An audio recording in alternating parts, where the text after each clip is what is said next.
Hello everyone, I am Shefali. I welcome you all in your business studies class. We were discussing about electronic banking services.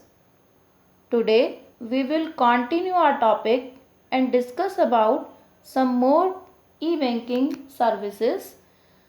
So one of them is core banking. It's also called CBS, core banking solution. तो क्या meaning है इसका core banking का या centralised banking solution. अब यहाँ ये CBS कहा जाता है, इससे शॉर्ट में कोर बैंकिंग सॉल्यूशन। ये इस पर ये इंडिकेट करता है कि आपने सपोज कीजिए अपने होम डिस्ट्रिक्ट में एक बैंक में अकाउंट खुलवा लिया।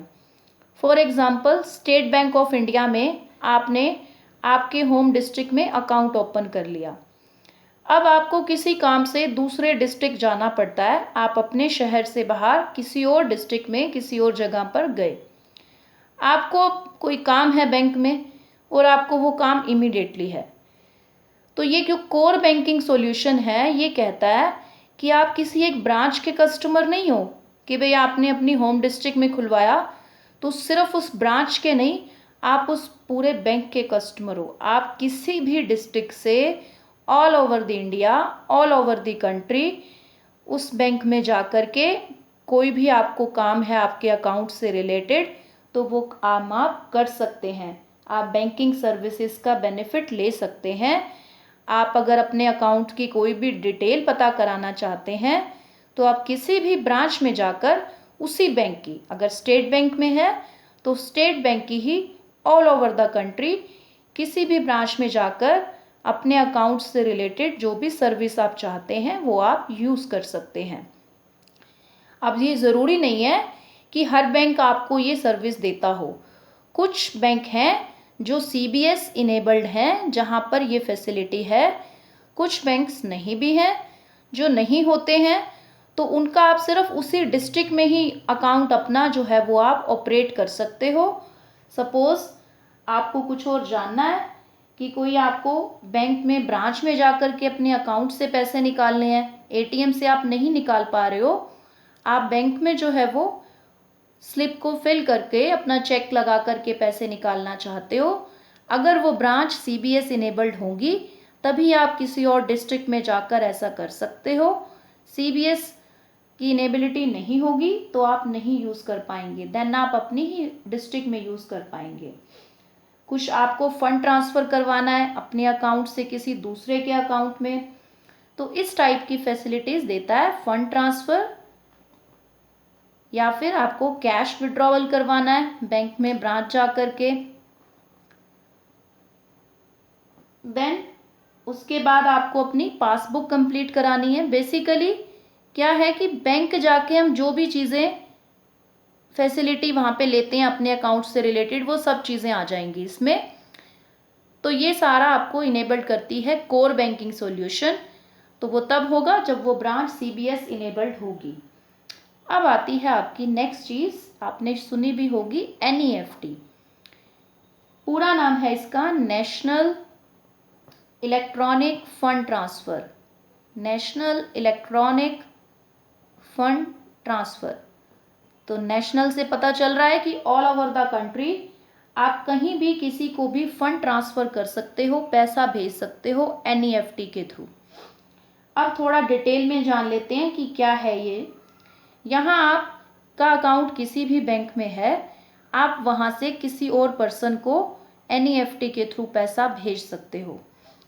अब चाहे उस पर्सन का अकाउंट चाहे किसी अदर बैंक में हो, कहीं भी किसी भी डिस्ट्रिक्ट में हो, आप उसको NEFT के थ्रू पैसे भेज सकते हो। नंबर 1 बात हो गई। नंबर 2 इम्पॉर्टेंट बात इसमें क्या है कि अगर आपका उस बैंक में अकाउंट नहीं भी है, उस मतलब किसी भी बैंक में आपका अकाउंट नहीं है बट आपने किसी को भेजना है NEFT के थ्रू पैसा, तो भी आप बिना अकाउंट खुलवाए भी किसी भी बैंक में जाकर NEFT करवा सकते हो। बट यहाँ लिमिट ये लगेगी कि अगर आप बिना बैंक अकाउंट के NEFT से पैसा भेजना चाहते हो तो आप मैक्सिमम 50,000 ही भेज सकते हो। अगर आपके पास बैंक अकाउंट है, if you have a bank account, then कोई लिमिट नहीं है, देन आप कितना भी भेजो, there is no limit. But ये सेंडर के केस में है कि वो बिना बैंक अकाउंट के भी 50,000 तक का पैसा भेज ले। जो रिसीवर होता है उसको तो रिसीव करने के लिए देखो लॉजिकल सी बात है कि अकाउंट बैंक में चाहिए, वरना वो रिसीव कहाँ करेगा।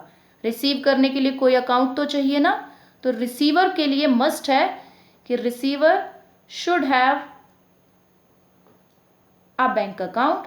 और ये लॉजिकल भी साउंड कर रहा है क्योंकि बिना अकाउंट के वो पैसा उसको हम देंगे कहाँ, हवा में तो नहीं दे सकते किसी को। किसी होना चाहिए ना कि एक अकाउंट होगा, उसमें जाकर के पैसे उसके क्रेडिट होंगे।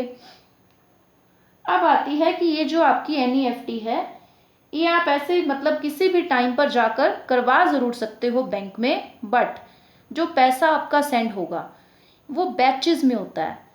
ये पूरे दिन में 11 बैचेस होते हैं, मंडे टू थर्सडे। सैटरडे का अलग है, वहाँ कम रहता है थोड़ा। तो टोटल जो है वो वीक डेज जो हैं आपके मंडे टू थर्सडे, उसमें ये 11 बैचेस में आपकी मनी जो है वो सेंड होती है। 11 बैचेस में मनी जो है वो हमारी सेंड होती है। तो वो बैंक के जो हैं वो डिसाइडेड होते हैं कि कितने बजे से कितने बजे का बैच है। तो आपने जैसे ही मनी दी, आपका उसी से रिगार्डिंग जो भी नेक्स्ट बैच बनता है उसमें आपकी मनी जो है वो ट्रांसफ़र कर दी जाएगी। तो जो वीकडेज हैं आपके एक्सक्लूडिंग सैटरडे, उसमें जो आपका टाइमिंग रहता है एनईएफटी आप जिसमें भेज सकते हो वो है 9 AM टू 7 PM। और सैटरडे को वर्किंग आवर्स कम होते हैं, तो 5 ही बैचेज में जाएगी मनी ऑन सैटरडे। 5 बैचेज में जाएगी। बैच का मतलब है कि भाई टाइम के उन्होंने टुकड़े बनाए हैं, तो उसमें आपका 9 AM टू 1 PM तक आप भेज सकते हो सैटरडे को। तो यहाँ पर आप जो पैसा भेजोगे, ज़रूरी नहीं है कि मौके पे बस उसी time on the spot send हो जाए, टाइम ले सकता है बिकॉज बैच में जाना है। जैसे 11 ग्रुप बना दिए कि भाई 9 बजे से 10 बजे जाएगा, फिर आधा घंटा कोई बैच नहीं है, फिर 10:30 से 11:30 में, इस तरह से। तो हो सकता है थोड़ा टाइम लग जाए आपकी ट्रांजेक्शन को भेजने में उस पैसे को, बट सेंड हो जाएंगे वो नेक्स्ट जो भी उससे रिलेटेड उनकी टाइमिंग होगी। तो यहाँ पर इसका कोई फिलहाल चार्जेस जो हैं वो आरबीआई ने रिमूव किए हैं इनके ऊपर। तो और यहाँ पर एक चीज़ है कि आप ऑल ओवर दी इंडिया ही भेज सकते हो, नेशनल सर्विस है, आउटसाइड इंडिया आप नहीं भेज सकते। अब फिर कुछ लोगों ने कहा कि भाई बैचेस में जाता है, हमें तो ऑन द स्पॉट भेजना है पैसा। तो बैंक ने कहा कि चलिए आपके लिए फिर आरटीजीएस की सर्विस है, उसको बोलते हैं रियल टाइम ग्रोस सेटलमेंट। कि रियल टाइम का मतलब है कि मौके पे जैसे आपने भेजा ऑन द स्पॉट सेंड हो जाएगा आरटीजीएस के थ्रू। तो यहाँ आरटीजीएस की ये अच्छी फैसिलिटी है कि आपका ऑन द स्पॉट सेंड होता है। और इसका जो आपका टाइमिंग रहता है, यानी आप कितने बजे से कितने बजे तक बैंक जाके आरटीजीएस करा सकते हो। तो मंडे टू थर्सडे आप जा सकते हो 9 AM टू 4:30 PM, यानी बैंक के जो वर्किंग आवर्स होते हैं तब तक। और सैटरडे को आप जो है वो, सैटरडे को वर्किंग आवर कम रहेगा, तो आप जा सकते हो 9 AM टू 1:30 PM, ये रहता है सैटरडे का टाइमिंग। तो यहाँ ये आपका आरटीजीएस में टाइमिंग है।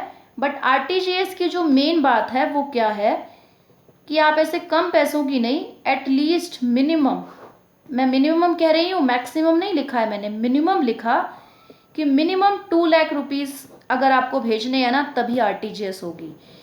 अगर 2 लाख से कम भेजना चाहते हो तो आरटीजीएस के थ्रू नहीं भेज सकते आप।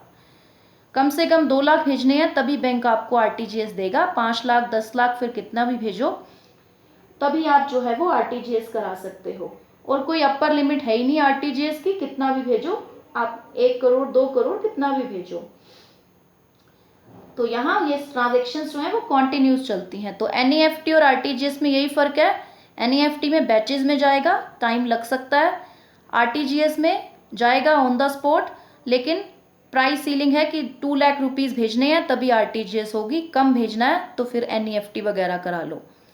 तो ये था आपका ई बैंकिंग की सर्विसेज के ऊपर based topic. that is finished now. So that's all for today. Thank you so much.